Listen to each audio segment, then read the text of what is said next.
I'm Roland Lesterlin, the game director for Just Cause 3, and welcome to the beautiful Mediterranean island chain of Medici. As Rico Rodriguez, you'll explore all 400 square miles of this vast open world. But right now, let's just jump straight into free fall towards the town of Alba.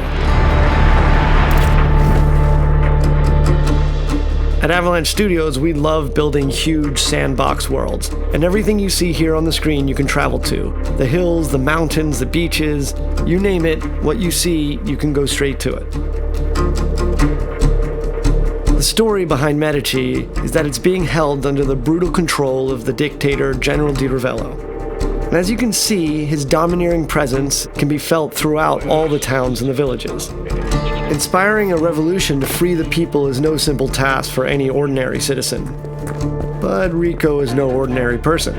With his unique tools of destruction and large arsenal of weaponry, it's entirely up to you on how you want to free the people. It can all start with toppling one of the classic symbols of General Di Ravello's rule.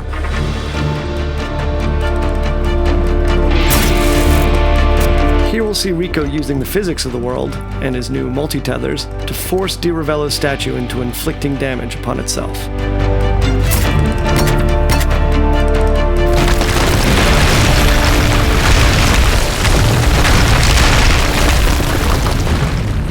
Alright, so with the statue destroyed and Di Ravello's tyrannous grip on the town of Alba no longer quite so tight, let's have a look at Rico's new upgraded grapple.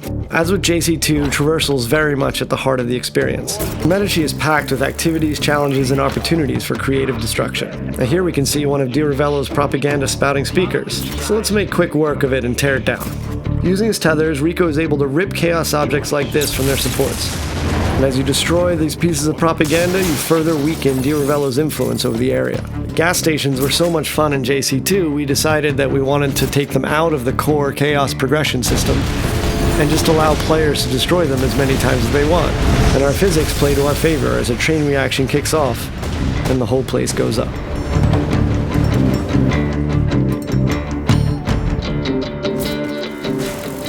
Let's take advantage of Rico's brand new wingsuit, which completes Rico's set of aerial abilities alongside the grapple and parachute.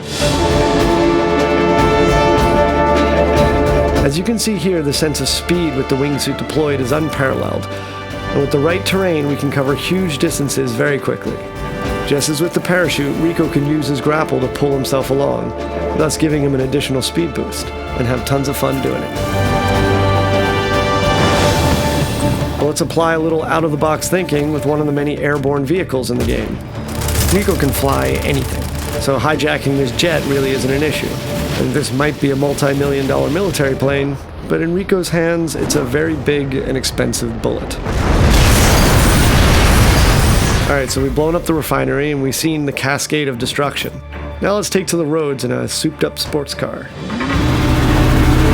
In Just Cause 3, there are over 80 different air, land, and sea vehicles for you to drive, crash, do whatever you want with. Our driving model has been completely overhauled since Just Cause 2, giving players more control over the vehicles themselves as well as increasing their destructibility.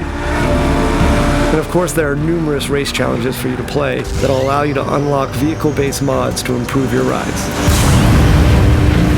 We're not a racing game, so going off-road in our world can be lots of fun. Our state-of-the-art destruction extends even to vegetation, so if you're under heat trying to get away from people, you can plow through fields of sunflowers and lavender fields, even through bushes and trees. So we'll stop here. Thought I'd give you an opportunity to blow up something truly massive. I guess we're going man versus bridge with our super powerful Hydra missiles and see what kind of damage we can cause. Shooting out the supports will result in the bridge destroying in tons of different ways. And this means you can come up with your own great action moments. And that's the core of the sandbox experience.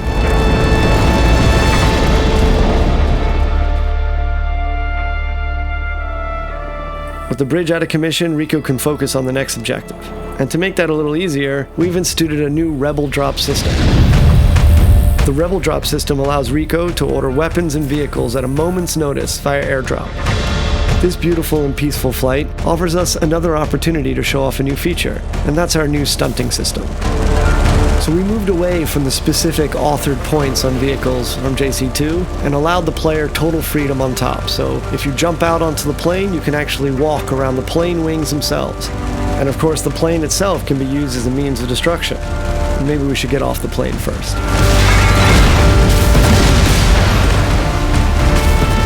Let's swap out wings for wheels and take a motorbike for the remainder of our journey. And while it's nice to weave along Medici's roads with the wind in our face, it is inevitable that Di Ravello's men will catch up. We can do combat directly from the bike, and eventually defeating Di Ravello's military. And here we are at another of the general's huge military facilities. So let's put all of Rico's abilities and tools to the test, and take down Vigilator Sud's huge communication spires and satellite dish, and cripple the general's hold on Sirocco.